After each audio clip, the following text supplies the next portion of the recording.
목사님과 고 목사님과 이렇게 하나님께서 몇 년 전부터 구체적으로 만나게 하시면서 보이지 않는 실제적인 유니버설 처치, 그죠? 보편적인 교회, 그 교회를 이루어 가시는 것 같아서 너무 감사한데, 그 오선일 목사님께서 얘기하신 그 일터 사역 내용 속에서 굉장히 일치되는 부분들이 많은 것 같아요. 특별히 이제 보좌에 대한 부분, 그러니까 정체성, 그리고 6일 동안은 눈 뜨고 기도하라. 그 내용들을 들으면서 너무 임팩트가 있었고요.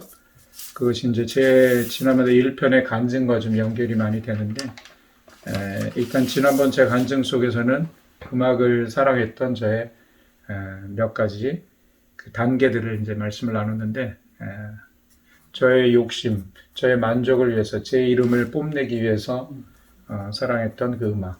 그러나 이제 전공자가 되면서 음악이 이제 부담스러운 도구가 되었던 것. 그러다가 이제 주님을 만나고 음악이라는 도구가 이제 하나님을 찬양하는 아주 귀한 도구임을 발견케 하셔서 하나님을 예배하는 도구로 쓰시고, 그러다가 이제 저의 데스티니, 이제 보좌를 얘기해 주셨는데, 제가 그 음악을 저의 만족을 위해서 이렇게 사랑했던 시기에서 이제 하나님을 찬양하는 도구로 탈바꿈하게 하신 그 하나님의 찾아오심, 그것은 이제 1992년도에 하나님을 인격적으로 이제 만나게 된 거죠. 나를 위해 죽으신 예수님, 나를 위해 부활하신 예수님을 만나면서 이제 그때가 30살이었는데 그 무늬만 크리스찬이었던 저를 하나님이 찾아와 주셔서 이제 삶이 변화가 된 거죠. 그 현장이 이제 교회음악연구소였는데, 사실 돈 벌러 들어간 그 교회음악연구소, 그러니까 유학을 가기 위해서 돈 벌러 들어간 그 자리에서 주님을 만나는 바람에 주님이 저의 삶의 목적이 되니까 유학이라는 인간적인 꿈은 다 내려놔지고 교회 안에서 음악이라는 도구로 이제 솔로이스트로 또 지휘자로 또 찬양이나 예배에 대한 그 칼럼들, 음악과 어떤 관련이 있는지 그런 칼럼들을 쓰면서 또 강의하면서 정말 그 음악이라는 도구를 하나님을 예배하고 하나님을 전하는 도구로 굉장히 귀하게 쓰임 받도록 하셨고, 그러던 중 이제 저의 두 번째 그 주님과의 만남, 즉 저의 데스티니가 이제 보호자에 앉혀지는, 즉 나를 위해 죽으시고 부활하신 예수님만 만났던 시기가 5년이었다면 이제 그 거룩을 체험하고 나서 이제 내가 거룩해지려는 어떤 그런 노력들이 있었죠. 그런데 1997년도에 내가 그리스도와 함께 십자가에 못 박혀 죽었구나.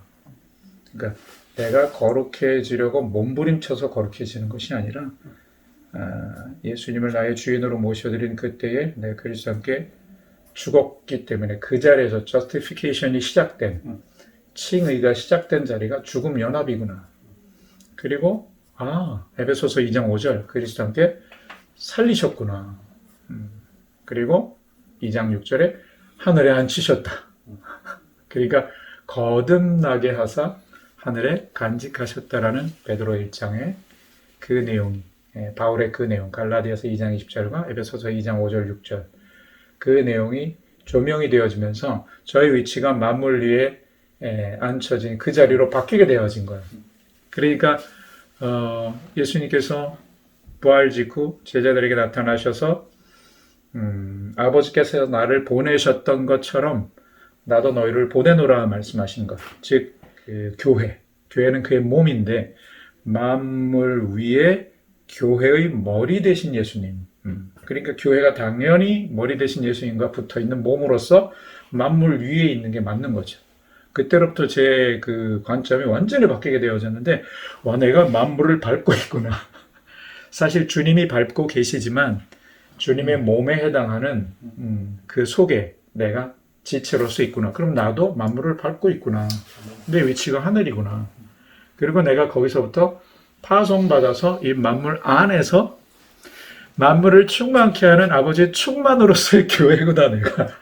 그러니까 이게 사실 내가 거룩해지려는 노력, 내가 보좌로 올라가려는 노력, 내가 뭘 씻으려는 노력이 아니라 이미 그리스도와 함께 연합되어져서 만물 위에 앉혀져서 파송받은 존재로서, 즉 거듭남과 성령 세례가, 성령님 만물 위에 계신 아버지, 영이신 아버지, 생명수의 강이신 그분 안에 내가 잠김으로 인해서 잠긴 충만, 빈 그릇이 잠겨지고 나니까 내 그릇 안에 채워지신, 그러니까 베프티즘과 풀니스가 동시에 이루어진 자리가 만물 위인 거죠. 그게 깨달아지고 나니까 성령님이 내 안에 임하신 목적은 그리스도 함께 창세 전에 내가 연합되어진 선택받은 존재고, 성육신하신 예수님, 죽으신 예수님 그 앞에 제가 서서 회개했을 때 그리스도 함께 죽었고 살리심을 받아서 거듭나서 만물 위에 앉혀진 존재임을 깨닫게 하는 성령인 거죠. 제가 지금 개인적으로 뭐 설명하는 것 같지만 사실은 예수님이 요한복음 14장 20절에 그날에는, 즉 성령이 임하는 날에는 너희가 알게 될 거야. 내가 아버지 안에 있고 너희도 내 안에, 내가 너희 안에 있음을 알게 되는 날. 즉 알게 되는 성령 충만의 현장인 마가의 다락방에서 베드로는 자기가 그리스도 함께 죽고 부활하여 만물 위에 앉혀진 걸 깨닫게 되어진 거죠. 그러니까 죽음과 부활 연합과 만물 위에 앉혀진 연합은 한 덩어리인 거고, 그것을 알게 하시는 성령. 그럼 성령님은 앞에 죽음, 부활, 만물 위에 보좌, 연합을 알게 해주시는 성령님과 동시에, 성령님이심과 동시에 이제 다시 오실 예수님께로 인도하시는 성령님이신 거죠. 그래서 이 우주 만물 가운데 이루어지는 여러 가지 언약의 성취의 사건들 중에 가장 핵심은 성육신하심, 그분이 죽으심, 부활하심, 다시 만물 위 보좌로 회복하심, 그것은 바로 예수 그리스도 앞에 회개하고 예수님을 주인으로 믿을 모든 자들, 믿은 모든 자들을 다 함께 자기 죽음 안에 넣어주시고 부활에는 넣어주셔서 만물 위에 앉혀주시겠다라는 그 진리인 거죠.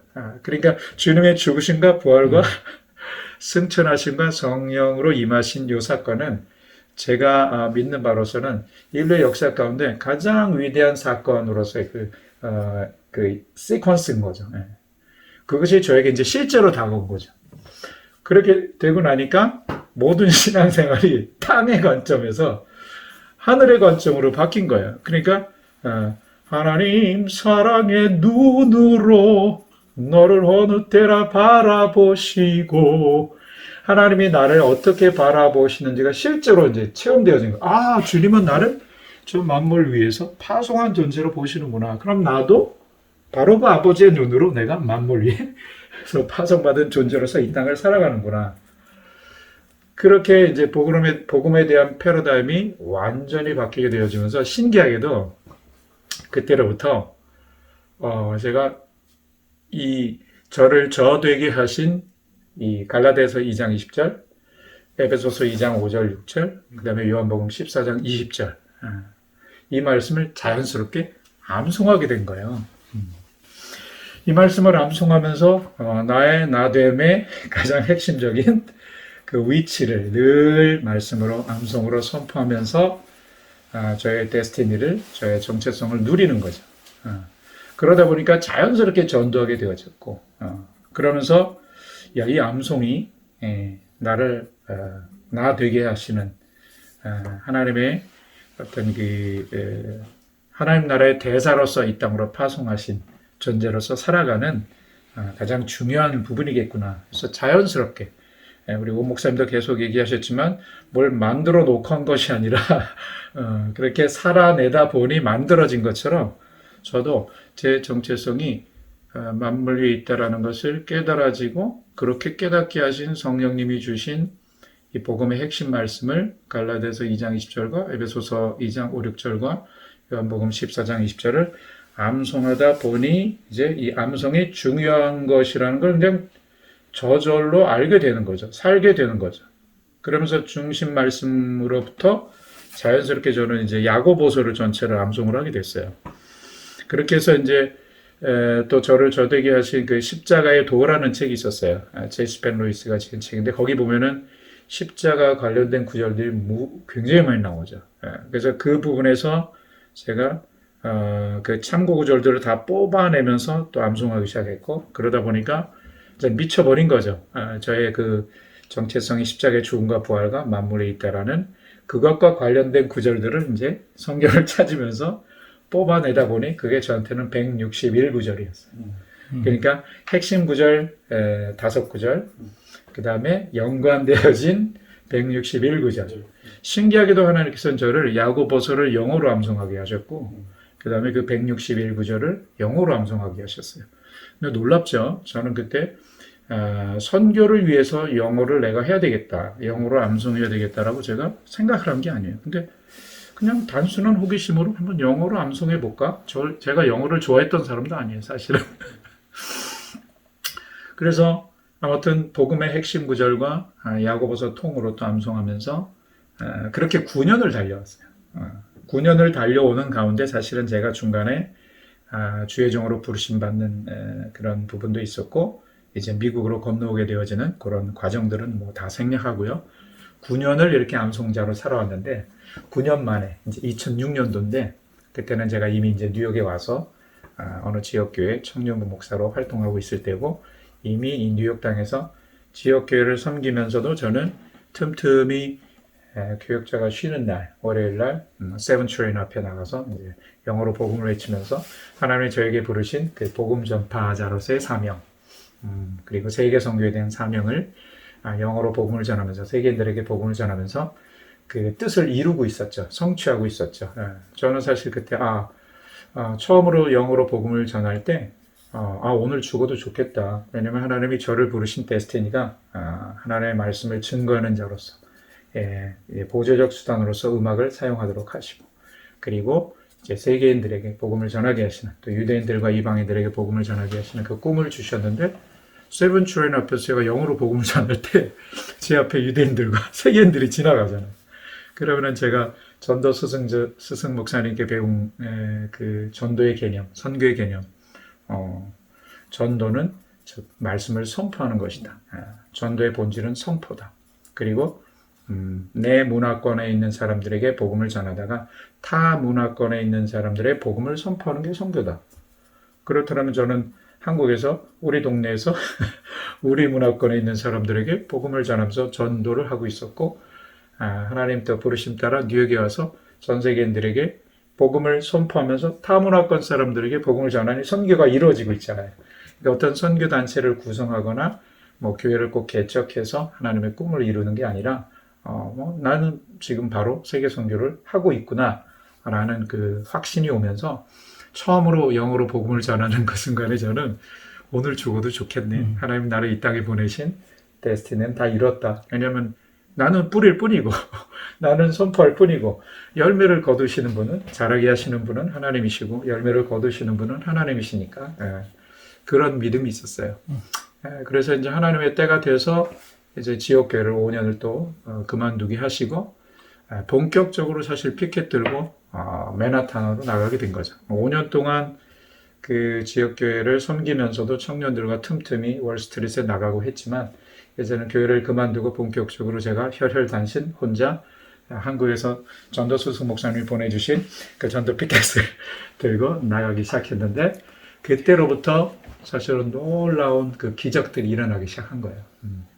그 기적들이 일어나는 가운데 저도 상상치 못하던 어마어마한 어떤 네트워킹이 이루어지고, 그러면서 이제 한국의 그 기독교 출판사 중에 메이저급 중에 하나인 이제 규장 출판사에서 책을 쓰자고 권면을 하셔서 이제 간증집이 나오게 되면서, 사실은 제 간증보다도 저는 97년도에 그리스도 함께 죽고 부활해서 만물에 앉혀진 그 정체성을 깨닫게 하신 성령님, 성령 세례, 거듭남과 성령 세례에 대해서 너는 많은 사람들에게 이 복음을 전하게 될 거다라고 한국에서 그 비전을 주셨어요. 그래서 그 비전을 주신 것 때문에, 그래서 제가 이제 앞에 그 음악 이야기와 지금 이게 연결이 되는데, 왜 음악이라는 도구가 어시스턴트로 이렇게 내려가게 되었느냐 하면, 이 하나님의 복음을, 하나님 나라의 복음을, 그리스도 함께 죽고 부활해서 만물에 앉혀진 이 복음을 전파하는 어떤 이 데스티니를 깨닫게 되자마자 당연히 음악이라는 도구가 이렇게 보조적 수단으로 내려가게 되어졌는데, 그 시점에 동시에 이제 암송이 시작됐잖아요. 그러니까 제가 얘기하고 싶은 포인트가 바로 이 부분인데, 저는 음악 소리가 너무 좋았던 사람인데, 이건 뭐 하여튼 더 디테일하게 얘기할 수 있는데, 전체를 이렇게 제가 스펙트럼을 전체를 좀 짧게 요약을 하면, 자연스럽게 음악 소리보다 하나님 말씀 소리가 더 좋아지게 된 거예요. 그러니까 저는 소리가 무엇인지 아는 사람인데, 한마디로 이런 거죠. 성경 글씨는 단순한 글씨가 아니라 하나님의 소리잖아요. 그런데 글씨로 되어졌기 때문에 사람들이 잘 깨닫지 못하는데, 이거는 글씨가 아니라 하나님의 소리거든요. 하나님이 우리를 향해서 하신 말씀, 소리를 내가 그대로 소리내어 하나님께 다시 돌려드릴 때 하나님이 이 소리를 너무 기뻐하시는 거예요. 그러니까 이제 제가 음악 하시는 분들에게 좀 챌린지를 드리는 것 중에 하나는, 작곡을 하실 때 가능하면 하나님 말씀 소리로 작곡을 하시면 좋겠다, 이런 이제 고민을 하죠. 최고 중에 최고인 거죠. 그래서 아무튼 저는 이제 작곡에는 뭐 그렇게 관심이 별로 없는 사람이기 때문에 작곡을 하진 않았지만, 자연스럽게 제가 목소리로 하나님을 찬양하는 소리도 하나님이 기뻐 받으시지만, 하나님이 나를 향해서 하신, 교회를 향해서 하신 그 소리를 소리내어 선포할 때, 그것이 단순히 읽기만 해도, 통독만 해도 하나님 기뻐하시죠. 그런데 이제 중요한 것은 일터 사역과 연결이 되는 부분인데, 일터 현장에서 6일 동안 눈 뜨고 기도하는데, 그냥 기도가 아니라, 기도는 주님의 뜻을 선포하는 게 기도니까 주님의 뜻은 성경이고, 그러니까 성경을 소리내어 선포하는, 암송되어진, 장전되어진 성경을 선포하는 것이 말씀 기도인 거예요. 그렇다면 사실 그 삶의 현장에서 말씀이 육신이 되신, 성육신하신 그 예수님의 하나님의 일이 사실 우리 현장에서 말씀을 선포할 때 우리의 삶을 통해서 성육신의 어떤 열매들이 맺어질 수 있는 놀라운 말씀 기도인 거죠. 그래서 저는 사실 오선일 목사님의 간증과 여러 가지 히스토리를 들으면서 굉장히 임팩트가 있었는데, 바로 이 부분을 제가 연결시키고 싶어서 이 자리에 온 건데, 쉐마인 거예요, 쉐마. 그러니까 하나님이 선택한 백성인 이스라엘 통해서 이제 교회를 향한 정체성도 보여주시는 건데, 핵심 중에 핵심이죠. 들으라 이스라엘아, 들으라 교회야. 주 너의 하나님 여호와는 유일한 여호와시다. 마음과 뜻과 힘을 다하여 사랑하라. 근데 저는 이 사랑하라라는 단어를 예배라는 단어로 살짝 이렇게 replace 하게 되어졌어요. 그러니까 사랑 이퀄 예배인 거죠. 예배 이퀄 사랑인 거죠.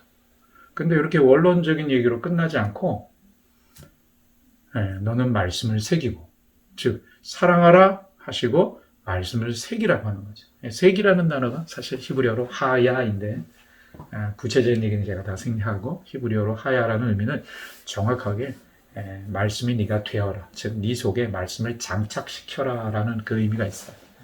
그런데 이제 중요한 건 자녀들에게 가르치라라는 대목에서 바로 쉐마는 부모 세대들에게 주시는 명령이라는 거죠. 근데 더 구체화시키기를, 바로 이 부분이 이제 일터 사역과 연결이 되는 부분인데요. 앉아 있을 때나 길 갈 때나, 누워 있을 때나 일어날 때나. 근데 사실 하나님을 사랑하고 말씀을 사랑하는 분들이 이 얘기를 들으면 더 도전이 될 거예요. 사실은 하나님을 더 사랑하고 싶고 말씀을 더 사랑하고 싶은데 많은 분들이 암송까지는 못 넘어와요.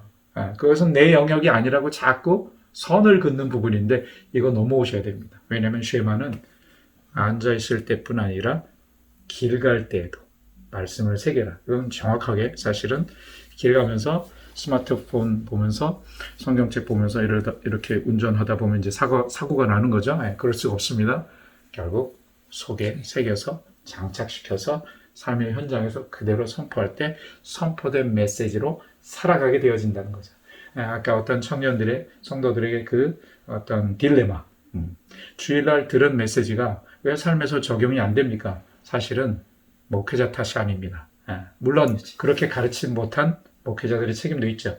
사실 본인이 들은 말씀을 본인이 새겨서, 오 목사님 말씀하신 대로 계속해서 앉아있을 때뿐 아니라 길을 걸어갈 때도 삶의 현장에서 비즈니스맨을 만나든지 뭘 하든지 사무실에서 일하든지 계속 말씀을 선포하고 있다면 선포되어진 말씀이 새겨져 있기 때문에 뭐 바이어를 만났을 때든지 아니면 어떤 뭐 사장이 나를 막 갈굴 때든지 으악 자아를 드러내고 싶지만 새겨진 말씀이 떠오르게 돼 있거든요. 그럼 당연히 말씀을 살아내게 돼 있는 거예요. 그러니까 이 성경 암송과 사실은 어떤 직업을 막론하고 그 말씀을 살아내는 것과는 정말 정확하게 연결이 되어 있다는 거죠. 그래서 한 가지 더 덧붙이면 왜 말씀을 들을 때, 설교를 들을 때, 성경을 읽을 때는 뭔가 살아낼 수 있을 것 같은데 삶의 현장에서 왜 되어지지 않냐?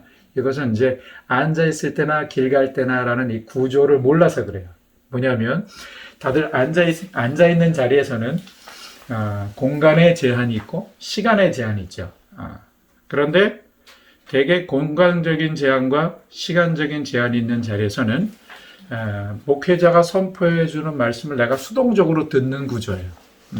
자, 성경책을 펼쳐도 그 시간에는 내가 말씀을 읽으면서 암송할 수 있지만 그 제한된 시간과 공간이 끝나면 이제 본인이 액티브하게 선포해야 되는 그 시간은 끝나는 거예요. 그러니까 말하자면 6일 동안 눈 뜨고 기도하라, 말씀으로 기도하라. 이게 너무나 놀라운 선포인데 사실은 주일날 아니면 어떤 집회에서 목회자들이나 사역자들을 통해서 말씀을 들을 때 임팩트가 있죠. 그런데 이거는 패시브한 거라는 거예요. 수동적인 거라는 거예요. 근데 이제 앉아있을 그 시간, 그 공간뿐 아니라 일어나면서도 내가 길을 가면서도 일터의 현장에서도 내가 이 말씀을 내가 능동형으로 선포하면 마치 하나님의 나를 향해서 말씀하시는 걸 내 목소리로 내가 듣는 그러니까 엄청난 효과가 있기 때문에 말씀을 살아내는 데 있어서는 이보다 더 효과적인 게 없는 거죠. 그래서 아까 오 목사님 그렇게 쭉 얘기하실 때 저는 쉐마와 이렇게 연관이 되어졌던 거고 이번에 제가 또 두 번째 이렇게 찍게 되어졌는데 그렇다면 이 쉐마의 그 하야의 의미가 또 가르치다 이제 히브리적으로 샤난이라는 의미와 그다음에 시편 1편 2절에 그 여호와의 율법을 주야로 묵상이라는 단어가 사실 잠잠할 묵, 생각할 상인데 사실 잘못된 번역이거든요. 히브리어로 하가라는 단어는 사실 소리를 내다라는 단어이고 쉐마의 그 새기다와 연관이 되어졌을 때 사실 이건 암송 소리를 말해요. 정확하게. 그래서 시편 119편 1절과 연결해서 또 성령을 쫓아 행하는 것이 무엇인지를 쭉 연결해서 다음 3편에 또 만나면 좋겠습니다. 할렐루야.